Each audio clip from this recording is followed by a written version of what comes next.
እየመጣ ነው። ህዝቡ አደባባይ ወጥቷል። የኬንያና ከስውሯ ማርያም የታየው አስደናቂው ተአምር ቀኝን ሲመታ ግራን ስትማለት ማለት ነው። ፀሐይ ሳይገባ የተወደዳችሁ ቤተሰቦቻችን ውድ ኦርቶዶክሳውያን እንዴት አላችሁ? እንዴት ቆያችሁ? እንዴት ሰነበታችሁ? ሰላማችሁ ይብዛ። ይህ ያሮስ ነው። ያሮስን ምርጫችሁ ስለምታደርጉ እጅግ አድርገን እናመሰግናለን። እንግዲህ ዛሬም እናንተን ያስተምሯችኋል፣ ይመክሯችኋል ብለን ያሰብናቸውን የተለያዩ የቪዲዮ መረጃ ማስረጃዎችን ይዘን መተናል። መረጃው ጉልበት እንዲኖረው ላይክ በማድረግ ሼር በማድረግ ቤተሰብ በመሆን እንድትጀምሩ እያሳሰብን ወደ መጀመሪያ መረጃችን እናመራለን። በመጀመሪያ መረጃችን እንግዲህ በኬንያ እየታየ ያለውን አመጽ የተመለከተ መረጃ እናስደምጣቸዋለን። እንደምናስታውሰው ኬንያውያን በተለይ የሆነ ነገር ጨመረ ብለው ሰልፍ ይወጣሉ፣ መንግስትን ያስጨንቃሉ እና አሁንም እንግዲህ ነዳጅ ጨመረ በሚል ነው የተወሰነ ሺሊንግ ጨመረ ብለው ህዝቡ ተቃውሞን እያሰማ ነው። ህዝቡ ድምጹን እያሰማ ነው። ህዝቡ እየጮኸ ነው። በዚህ የተነሳ ወደ ድርድርም እየደረሱ እንዳለ ተሰምቷል። ስለ ኢራን ስለ እስራኤል ጦርነት እኛ ምንም የሚያገባን ነገር የለም፣ መወደድ የለበትም፣ መጨመር የለበትም የሚል ነው ተቃውሞና አደገኛ ተቃውሞ ነበር። አሁን በስተመጨረሻ እንግዲህ ወደ ድርድር ሊመጡ ነው ተብሏል። አስገራሚ ነው። ላሰማቸው አስቀድሞ የነበረው ኬንያ በገዛ ዜጎቿ እየታመሰች ትገኛለች። ጋይስ እጅግ በጣም ከባድ የተባለ ተቃውሞ በከተማ ውስጥ መነሳቱ ነው በኢሳት እየተነገረ የሚገኘው። በመካከለኛው ምስራቅ ጦርነት ምክንያት የተለያዩ ሀገሮች እንዲሁም ደግሞ የኤዥያና የአፍሪካ ሀገሮች ማለት ነው ከፍተኛ የሆነ የነዳጅ እጥረትና የዋጋ ንረት ማጋጠሙ የሚታወስ ነገር ነው። ይህንን ተከትሎም እንግዲህ በዛሬው ዕለት በኬንያ 16 ሺሊንግ የዋጋ ጭማሪ ማለትም ደግሞ በነዳጅ ላይ ማለት ነው 16 ሺሊንግ የዋጋ ጭማሪ በማሳየቱ ምክንያት እንደምትመለከቱት በኬንያ አንዳንድ የተለያዩ ከተሞች ላይ ወጣቶች እንደምትመለከቱት በከተማዋ ላይ ጎማን ጨምሮ የተለያዩ ነገሮችን በማቃጠል አመጻ እንዲሁም ደግሞ ተቃውሞ ማስነሳታቸው ነው እየተነገረ የሚገኘው። ከዚህ ቀደምም ኬንያውያን ማለት ነው እንደዚህ አይነት ተቃውሞዎችን ለማስነሳት ጥቂት የሚባሉ ምክንያቶች እንደሚያስፈልጓቸው ስንመለከት ነበረ። ከዚህ ቀደም እንግዲህ በዳቦ ላይ 10 ሳንቲም ተጨመረ በሚል ሰበብ ከተማዋን አምሷት እንደነበረና እንዲሁም ደግሞ ተጨምሮ ከነበረው በተጨማሪ እንደገና ማለት ነው እጥፍ የዋጋ ቅናሽ ተደርጎበት እንግዲህ የዋጋ ዳቦን በዛ ሁኔታ መቀጠሉ የሚታወስ ነገር ነው። በዚህ ሰዓት እንግዲህ በነዳጅ ላይ 16 ሺሊንግ የዋጋ ጭማሪ ተደርጓል በሚል ከተማዋ ላይ ከፍተኛ የሆነ አመጽ እንዲሁም ደግሞ ተቃውሞ መነሳቱን እየተነገረ የሚገኘው። በዚህ ጉዳይ ላይ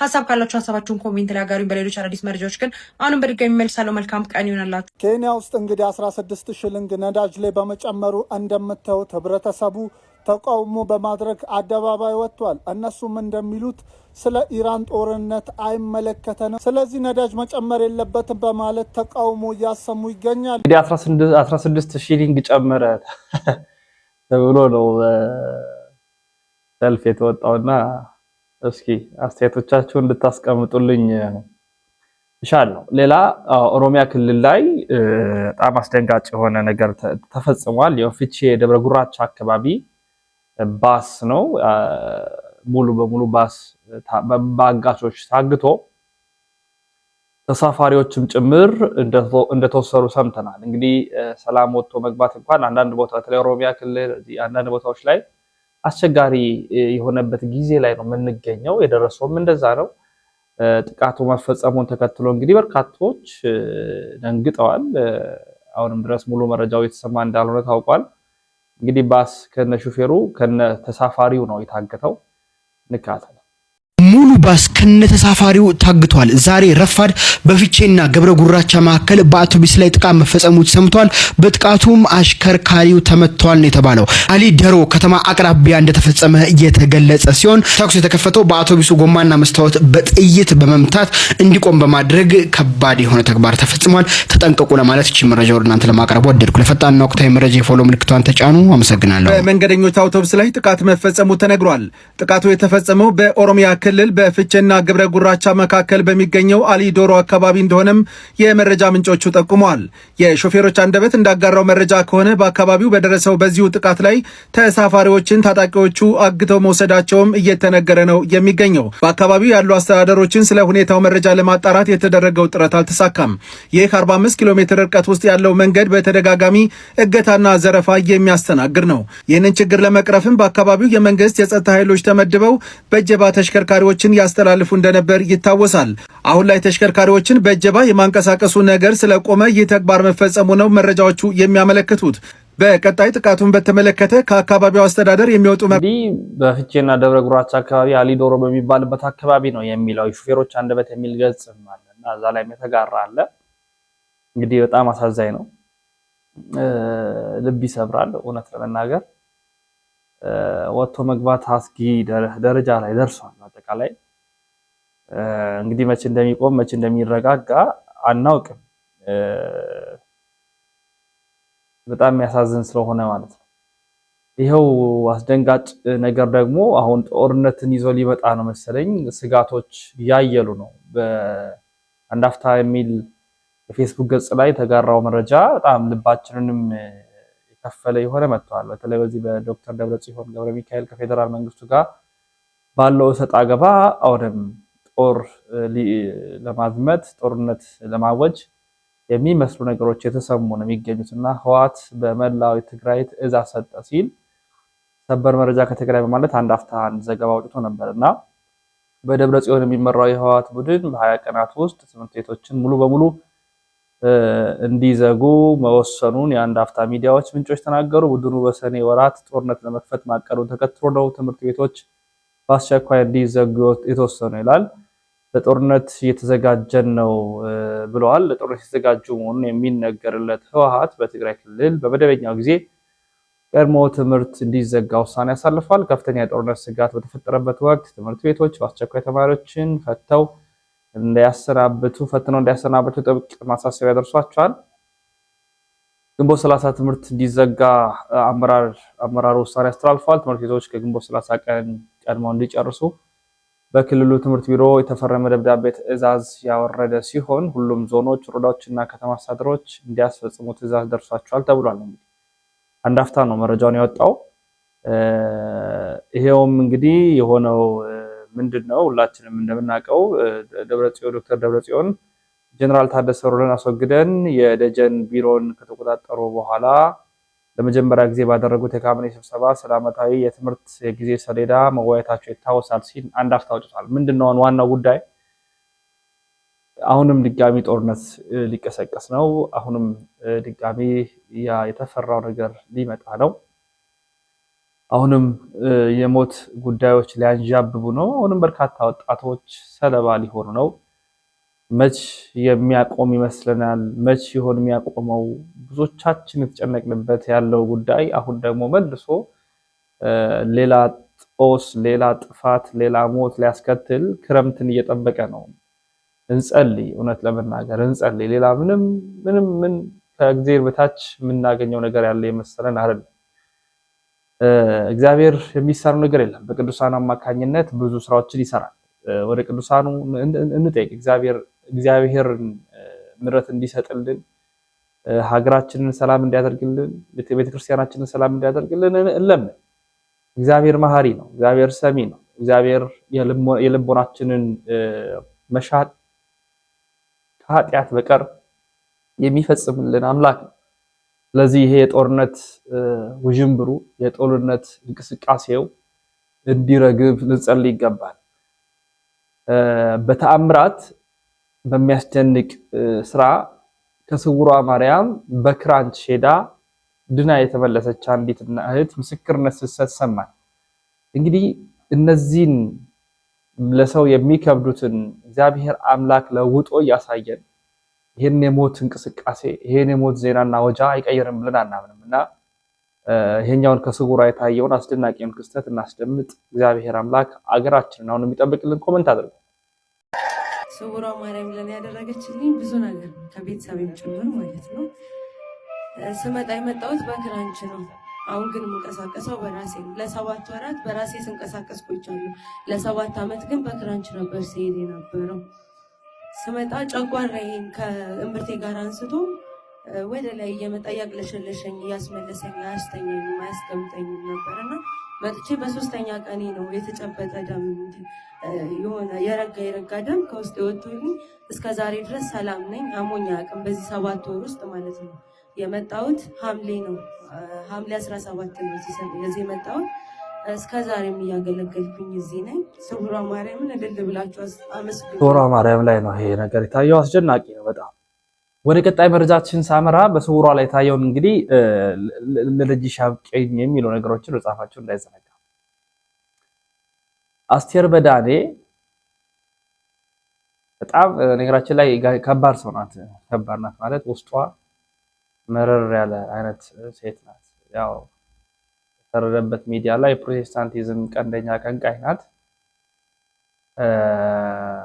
እና እሷ እንደምትለው በእሷ ቤት በጣም ቅኔ አዋቂ ሆና እጅግ በጣም ተናጋሪ ሆና እጅግ በጣም ሊቅ ሆና እኛ ያላወቅነው እሷ የተገለጠላት እኛ ያልገባን እሷ የገባትን ኦርቶዶክስንና አማራ የሚለውን ብሔር ትኩረት አድርጋ የተናገረችው ንግግር እናድምጣት። አማራና ኦርቶዶክስ ግን ለአንዳንድ ኢትዮጵያውያን ምንድነው የበደሏችሁ?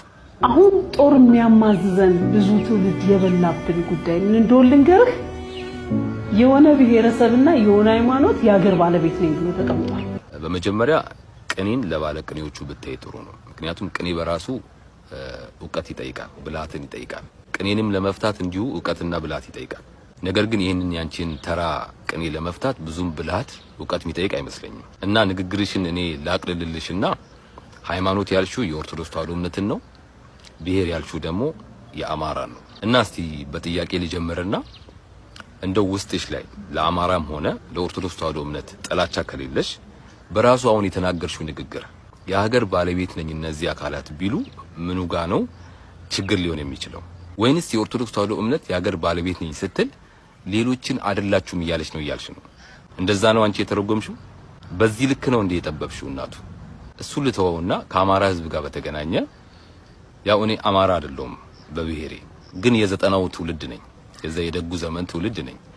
ይሄ ብሔር፣ ጎሳ፣ ክልል፣ ቀበሌ ምናምን የሚባል ነገር አይመቸኝም።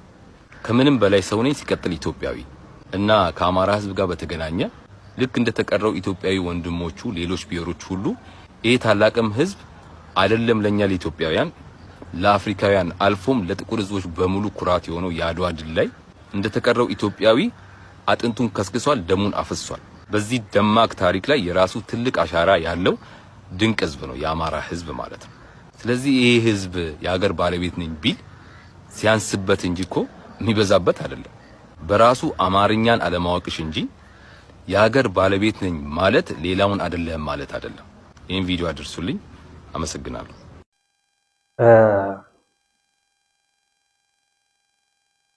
አንዳንድ ነገሮች ቃላት አይገልጿቸውም እና ቃላት አይገልጿቸውም። ስለዚህ ምንድነው የበደልናቸው? ኦርቶዶክስ፣ አማራ፣ ትግራይ፣ ሰሜን ምን እያሉ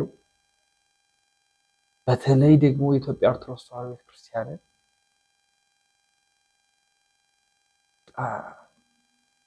አሁን በዚህ ዘመን ማንም በድፍረት የሚያወራበት ማንም ምን ያመጣል በሚል ሬት የምንነሳበት ጊዜ ላይ ስለሆነ ኦርቶዶክስና አማራ በማለት በቀጥታ ተናገረች። የሀገር ባለቤት ነኝ ይላሉ ብለው ያስባሉ አለች።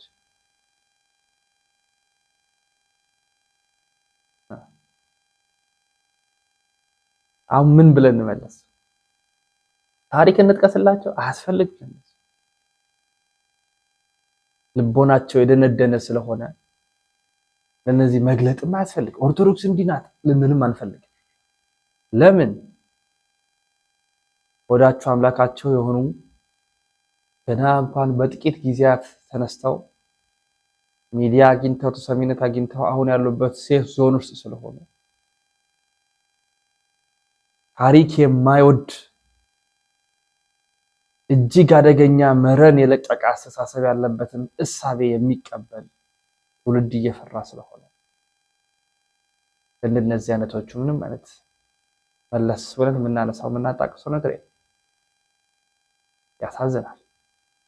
ትልቅ ሆኖ ትንሽ አንድን ትልቅ ተቋም አንድን ትልቅ ህዝብ እንዲህ ባለ መልኩ መናገር ነገ የማያስጠይቅ ከመሰላት ተሳስታለች።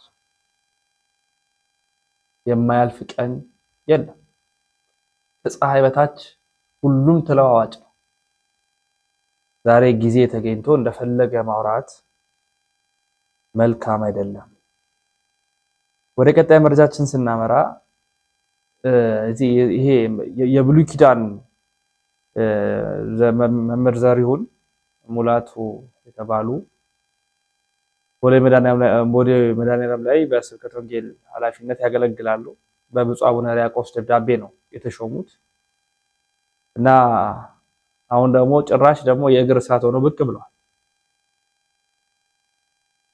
የብሉይ ኪዳንና የአዲስ ኪዳን ታቦት በማነጻጸር ማለት ነው። እንካታ አንዳንድ ወንድሞቻችን ሲመልሱ አይቻለሁ። ታቦቱን ጠረጴዛ እያሉ ይሄ ስህተት ነው። እኛ ቤት ጠረጴዛ የለም። ጠረጴዛ ያለው አዳራሽ ውስጥ ነው። የሐዲስ ኪዳን እንጂ የብሉይ ኪዳን ታቦት የለንም የሚል ትምህርት ሰምተናል። የብሉይ ኪዳንና የሐዲስ ኪዳን ታቦት አንድ ነው ወይስ የሚለይበት ምክንያት ይኖራል የሚል ጥያቄ ነው። እሺ፣ በመጀመሪያ ከቀጥተኛ መልስ ልጀምር። የብሉይ ኪዳን ታቦትና የአዲስ ኪዳን ታቦት ተብሎ ታቦት በሁለት ይከፈላል ወይንም አሁን የኢትዮጵያ ኦርቶዶክስ ተዋሕዶ ቤተክርስቲያን አገልግሎት የምትሰጠው ስርዓት አምልኮ የምትፈጽምበት ታቦት ከብሉይ ኪዳን ታቦት ይለያል ወይ ነው ጥያቄው። አይለይም ነው ቀጥተኛው መልሱ። አንድ ነው ቀጥተኛው መልሱ። የብሉይ ኪዳን ታቦትም የአዲስ ኪዳን ታቦትም በታቦትነት አንድ ነው። አሃት አብያተ ክርስቲያናትም ታቦት አላቸው ሲሉ ሰምቻለሁ። አሃት አብያተ ክርስቲያናት ታቦት የላቸው ወይንም ግብጽ ታቦት የላቸው። እኛ ያለን ታቦት የሐዲስ ኪዳን ታቦት ነው እንጂ የብሉይ ኪዳን ታቦት የለንም ብዬ አስተምሬ ስለነበረ ሌሎችም ሰዎች ስለሚጠይቁኝ ለዚህ ሊሆን ይችላል ይሄ ጥያቄ የመጣው። ታዲያ የሐዲስ ኪዳን ታቦት ምንድነው ካልን የሐዲስ ኪዳን ታቦት መሰዊያ ነው። ምንድነው አልኳችሁ? መሰዊያ ነው። ተንቀሳቃሽ መሰዊያ ነው። ተንቀሳቃሽ መሰዊያ ነው። ይሄን ተንቀሳቃሽ መሰዊያ ጠረጴዛ ይላል። አሁን ቅዳሴያችንም ላይለዛቲ ጠረጴዛ ይላል። ላይለዛቲ ታቦት ይላል። ቅዳሴ መጽሐፋችን ብታዩት ይነግራችኋል። ከሌሎቹ ጋር በምን ተለያየን ካላችሁ ሁለት ነገሮችን ላስታውስና መምህር ዳንኤል በደንብ ይጨምራል። ለምሳሌ ግብጽ የላቸውም የሚለው መምህር ዳንኤል ራሱ ይናገራል። እኔ የህንዶችን ባይኔ አይቻለሁ። ለምሳሌ ህንዶች ለምሳሌ አላቸው፣ የህንድ ኦርቶዶክስ እና ምንድነው አስተውሉ ክርስቲያኖች፣ ጠረጴዛውን ከላይ ደግሞ እንደ ቤተ መቅደስ ክዳን ያለው አለ አጎበር። እሱን እኛ መንበር እንለዋለን። በእኛ ቋንቋ ምን እንለዋለን? መልሱልኝ። መንበር እንለዋለን። እንደዚህ አይነት መንበር ያላቸው ቤተክርስቲያኖች አሉ፣ የሌላቸው አሉ። ከላዩ ላይ ያለው ተጨማሪው የሌላቸው አሉ፣ ያላቸው አሉ። ለምሳሌ የህንዶችን አይቻለሁ፣ አላቸው። የግሪኮች አላቸው፣ ያለውም አላቸው፣ የሌለውም አላቸው። ሁለቱንም አይቻለሁ እንዴ ከማስታውሰው ነው። የግብጾችም ሁለቱም አይነት ያለ ይመስለኛል። የሌለውም አላቸው፣ ከላይ ላይ ያለውም አላቸው። ልክ እዛ ታዲያ መሰዊያው ላይ እኛ ታቦት የምንላትን ነገር ከመሰዊያው ወይም ከጠረጴዛው ከመንበሩ ላይ የተገጠመ የተሰፋ አይደለም። ከርሰ ሐመር የሚባል አለው እኛ እዚያ ውስጥ መቀመጫ አለው እንጂ እዚያው ላይ እንዳይንቀሳቀሱ ነው የተቀመጠ አይደለም። ያንዳንዶቹ እንዳይንቀሳቀሱ ነው። የላቲኖቹ የካቶሊኮቹ ራሱ ጠረጴዛው መሰዊያው ላይ የማይንቀሳቀስ ግን ቤተክርስቲያኑ በሸጡትና በለወጡት ጊዜ አውጥተው ከመሰዊያው የሚወስዱት ትንሽ ነገር አላቸው። እኛ ይመስል ግብጾች አላቸው ክርስቲያኖች። እኛ እንደውም በአብዛኛው የሐዲስ ኪዳንን ያመጣ ነው ከግብጾች ነው። የብሉይ ኪዳን ታቦት አንዷ ያችን እስራኤል የተሰጠችው እኛ ሀገር አክሱም ውስጥ አለች። ታውቃላችሁ አይደለም? የዚያ የብሉይ ኪዳን ታቦት ባህል አለን ከዚያ ጋር የተገናኘ ግን አሁን ሌሎቹንም እንደምናያቸው ወደፊትም እንደምንመልሰው ብዙዎቹ የኛ ትውፊቶች የሐዲስ ኪዳን የሥርዓት አምልኮ ትውፊቶች ናቸው እንጂ የብሉይ ኪዳን አይደሉም። የብሉይ ኪዳንን ሥርዓት አንፈጽምም። ስለዚህ ክርስቲያኖች ነገሩ በሙሉ ሐዲስ ነው በእኛ ያለው። አገልግሎቱም መሰዊያ ነው። የሚጻፍበትም የብሉይ ኪዳን 10ቱ ትእዛዛት አይደሉም። የሚጻፍበት የክርስቶስ የኢየሱስ ክርስቶስ ስም ነው የሚጻፍበት። አልፋ ወኦ የሚለው ጉልበት ሁሉ ለኢየሱስ ክርስቶስ ስም ይስገድ የሚለው ይሄ በተለየ ሁኔታ ሊቃነ ጳጳሳት በሜሮን ያከብሩታል። የሚነኩትም ቅስና ያላቸው እና ጳጳሳትና ካህናት ብቻ ናቸው። ዲያቆናትም አይነኩትም። በእኛ ቤተክርስቲያን ትውፊት መሰዊያ ስለሆነ የሚሰዋበትም የክርስቶስ ስጋና ደም ብቻ ነው። ስለዚህ ክርስቶስን እጅግ አድርገን ከማክበራችን የተነሳ ክርስቶስን ከመውደዳችን የተነሳ በመጽሐፍም ጉልበት ሁሉ ለኢየሱስ ክርስቶስ ስም ይስገድ ስለሚልና በታቦቱ ላይ የኢየሱስ ክርስቶስ ስም ስለተጻፈ ኢየሱስ ክርስቶስን ለማክበር በተለየ ልብስ አልብሰን አክብረን ይዘን እንዞራለን፣ እንሰግዳለንም። የምንሰግደው ለክርስቶስ ስም ነው። አገልግሎቱ ቅድም እንዳልኳችሁ የሐዲስ ኪዳን መሰዊያ ሆኖ ክርስቶስ መሰዋት ብቻ ነው። ሌላ አገልግሎት ካለው በዑደት ጊዜ የሚፈጸመው አገልግሎት ነው። ይሄን ደግሞ በሌሎች ጥያቄዎች እናየዋለን፣ እንመልሰዋለን። ተመልከቱ ክርስቲያኖች። ስለዚህ እኛ ያለን የሐዲስ ኪዳን ነው። ታቦት በሐዲስ ኪዳን ታቦት አገልግሎቱ መሰዊያ ነው። ስጋውና ደሙን መሰዊያ ነው። አሁን ታቦት ከማይቀበሉ አካላት ጋር ዋናው ያለን ጉዳይ የስጋው ደሙ ጉዳይ ነው። አንዳንዴ ጉዳዩ እየተገለበጠ ነው እንቸገር። ስለዚህ ታቦት በሐዲስ ኪዳን አገልግሎቱ መሰዊያ ነው። ዕብራውያን 13:10 ላይ ቅዱስ ጳውሎስ ወበነ ምስዋ ይላል። መሰዊ አለን፣ የክርስቶስ ስጋና ደም መሰዊ አለን። ስለዚህ በጣም የጠራና እውነተኛና ትክክለኛ የሆነ አስተምህሮ ከንዕድ ክብርት ከሆነችቷ የኢትዮጵያ ኦርቶዶክስ ተዋሕዶ ቤተክርስቲያን እናገኛለን። በዚህ ጉዳይ ላይ በነገራችን ላይ በጣም መልስ መስጠት አለበት። በቀጣይ ቪዲዮ ማቀርብላችሁ ነገር ይኖረኛል። ይህ መምህር አዲስ አስተምሮ አዲስ ነገር ብቻ ሳይሆን ለጆሮ እንግዳ የሆኑ ነገሮችን ይዞ የመጡ ነው። ይመለሳሉ፣ ትምህርታቸውን ያርማሉ ብለን ስንጠብቅ ጭራሽ በብሪት ደፍረው ደግሞ በድጋሚ ክፍል 2 ብለው አስተማሩ። ስለዚህ ይሄ በቦሌ በመድኃኔዓለም ላሉት አባቶች አስተዳዳሪዎች እንዲደርስ እንፈልጋለን። መምህራን ተብሎ የተመደቡት ዶክተር ይሁኑ ምንም ይሁኑ ራሳቸውን ይፈትሹ፣ የሚያስተምሩትን አስተምሮ ይለዩ። ምክንያቱም እኛ የጠፉትን ለማምጣት ያሉትን ለማጥቃት በምንሄድበት ጊዜ አዲስ አስተምሮ ከአባቶቻችን አስተምሮ ውጪ የሆነውን ነገር ይዘው እየመጡ አንዴ እንዲህ ነው አንዴ እንዲያ ነው እንዲሉ አንፈልግም። መምህራን ደጋግመው አስተምረዋል። መረጃ ማስረጃም አስደግፈዋል። ስለዚህ የትምህርት ዕውቀት የዶክተሬቱ ጉዳይ ምናችንም አይደለም። ዕውቀት እውነት ሆኖ ሲገኝና ኦርቶዶክሳዊ ለዛውን በጠበቀ መልክ ሲመጣ ብቻ ነው ልናደምጥ የምንችል። ከዛ ውጪ የሚከፋፍል ግራ የሚያጋባ ትክክል ያልሆኑ ሐሳቦችና ሐሳቢዎች በአውደ ምሕረቱ ሲነገር መስማት ከባድ ነው። ስለዚህ ለቅዱስ ታቦት አሁንም መምህራችን ዶክተር መምህር ዘሪሁን ሙላቱ የኢትዮጵያ ኦርቶዶክስ ተዋሕዶ ቤተክርስቲያን በቦሌ መድኃኔዓለም ስብከተ ወንጌል ክፍል ላይ የሚያገለግሉ መምህር አረመው ይቅርታ እንዲጠይቁ ልብ ገዝተው እንዲመለሱ እውነቱን እንዲቀበሉ በፍጹም ትህትና ውስጥ ሆነው እንዲቀበሉን መልእክት ለማስተላለፍ እንወዳለን። እዚህን እንድታደርሱላቸው እፈልጋለሁ። ወደ ቀጣይ መረጃችን ሳመራ ቀኝህን ሲመታ ግራህን መልስለት ይባላል። ምን ማለት ይመስላችኋል? ብዙ ጊዜ ይህንን ጥቅስ እናነሳለን። አይ ኦርቶዶክስ ተዋሕዶ ቤተክርስቲያንማ ቀኝህን ስመታ ግራህን ስጥ ነው የሚሉ ነገሮችን ታስተምራለች። ግን ይሄኛው መጽሐፍ ቅዱሳዊ ነገር ወይ ቃል አተረጓጎሙ ምንድነው? እንዴት ይታያል? እንዴት ይመለከታል? እውነቱ ምንድነው? እስኪ እንካተል ማብራራት ፈልጋለሁ። የመነሻ ጥቅሱ ፊትህን ቀኝህን ሲመታ ግራህን መልስለት የሚል ነው። በጣም ጎልቶ የሚጮህ ሰይፍ ያነሳ በሰይፍ ይሞታል የሚሉ ሐሳቦች ናቸው። እነዚህን በተሳሳተ መንገድ ተተርጉመዋል። ቀኝህን ሲመታ ግራህን መልስለት የተባለው በአንድ ክህነት ስር ላለ ለወንድም ንስሐ ለሚገባ ለሚጸጸት ቁጣውን ፀሐይ ሳይገባ ለሚያበርድ የተነገረ ሕገ ትሩፋት ነው። አንድ ክርስቲያን ወንድሙ ቢበሳጭበትና ሊመታው እንኳን እጁን ቢዘረጋ ፊቱን መለስ አድርጎ እንዲህ ቢያደርግለት ለሚጸጸትና ንስሐ ለሚገባ አካል የተነገረ ትሩፋትን አመቶ ሰይፍ ላነሳ መተርጎም እጅግ የተሳሳተ ወይም የጠላት ሴራ ተደርጎ የሚወሰድ ሐሳብ ነው። ማስረጃዎችን ልንገራችሁ። ለምሳሌ አክራሪ እስልምና ሰይፍ ይዞ መጣ። ፊት ላይ ሰይፍ ያርፋል እንዴ? ሰይፍ ምን ላይ ነው የሚያርፈው? ታዲያ ግራ አንገት አለ፣ ቀኝ አንገት አለ። አንገት አንድ ነው። ሰይፍ የሚያርፈው አንገት ላይ ነው። ታዲያ የትኛው ልትመልስለት ነው? ይህ የተሳሳተ አረዳድና ጠላቶቻችን ማሸነፍ የሚፈልጉ በሳይኮሎጂካሊ ተጠቅመው የሚያወሩት ወሬ ስለሆነ ትልቅ ግንዛቤ ሊወሰድበት ይገባል።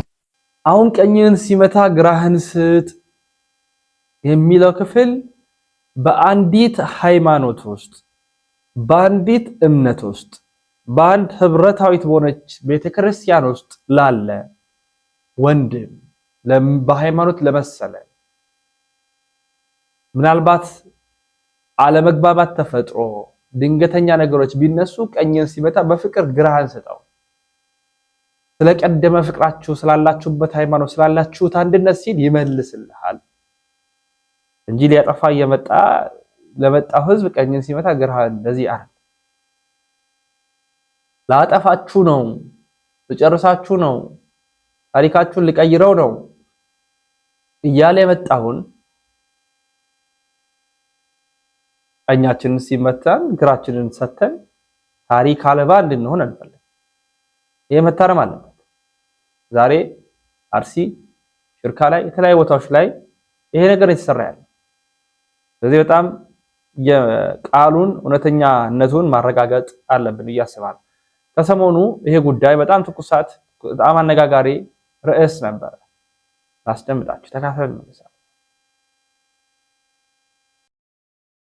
በጣም ብዙ ወጣት እንደሚታወቀው ኳስ እያየ ያብዳል።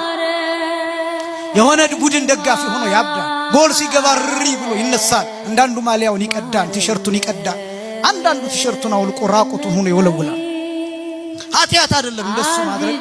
አንድ ወጣት ልክ ነው የሆነ ነገር ማየት አለበት፣ ትክክል ነው እና ያ ኃጢአት አይደለም፣ ጽድቅም አይደለም፣ ኃጢአትም አይደለም። ግን ልብስህን አውልቀህ የምትደግፈው ደጋፊ፣ ራቁትህን ሆነ የምትደግፈው ደጋፊ አንድም ድቃቂ ሳንቲም ላንተ አይሰጥም፣ አንድም ዋጋ ላንተ አይከፍልልም። አያውቅም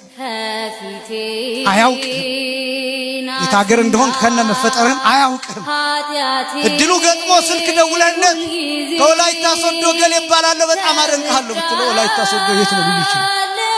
ኢትዮጵያ ብትለው ኢትዮጵያ ምንድናት ሊል ይችላል። የደሃ ሀገር ኦክስፎርድ ዲክሽነሪ ላይ በረሃብ እንትን ያለችው ሊል ይችላል።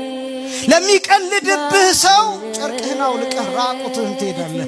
ለሞተልህ ጌታ ደግሞ ልብስ ለብሰህ መምጣት ያቅታል። ለምትደግፈው ቡድን ማይሆኑ ትሆናለህ። መቼ ነው ገሌ ወደ ሜዳ የሚገባው? መቼ ነው ገሌ ከጉዳቱ የሚያገግመው ብለህ የሱ ቁስል ያመሃል፣ የሱ ስብራት አንተን ያስነክስሃል። 6666 ጊዜ የተገረፈው ጌታ ደግሞ ትዝ አይልህም። ይሄ ጅልነት አይደለም ወይ? ይሄ ሞኝነት አይደለም? ማን ነው የሰለጠነው? ማን ነው ዘመናዊነት? ማን ነው ትክክለኛ? ማን ነው ምሁሩ? ማን ነው ያነበበው? ማን ነው የተረዳው? የትኛው ነው የከተማ ሰው? የትኛው ራቁቱን ለማያውቀው ሰው ቲሸርት የሚወለውለው ወይስ ደግሞ ለሞተላቸው ጌታ ባዶ እግራቸውን የሚንከራተቱት አባቶች? ማንኛው ነው ትክክል? ማንኛው ነው ገጠሪ? ማንኛው ነው ፋራ የሚባል? ማንኛው ነው ባላገር የሚባል? ይሄን ትረዱታላችሁ?